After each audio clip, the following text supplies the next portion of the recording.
How to type @ symbol on laptop keyboard. The easiest way is to press Shift and the number 2 key at the same time. This should type the @ symbol.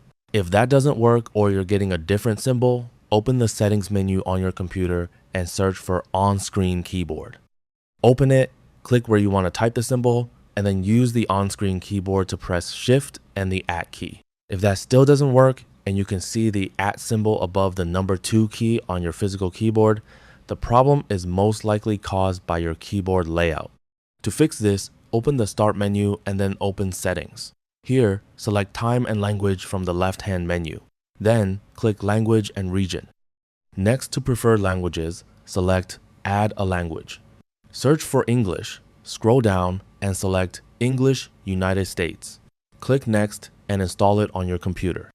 Once it's installed, click the 3 dots next to English United States and select Language Options. Here, scroll down to Keyboards and click Add a Keyboard.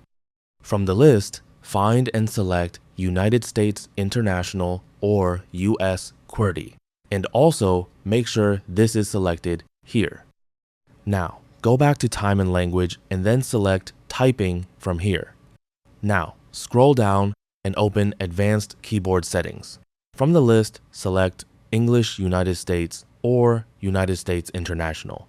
Once you've selected this keyboard layout, return to your document and press Shift and the number 2 key. You should now be able to type the @ symbol correctly. Another option is to search for the @ symbol in your internet browser. Once found, you can then select the symbol, copy it by pressing Ctrl+C, and press Ctrl+V on your keyboard to paste it wherever you need it, and that's it. That's all for this video. Thanks.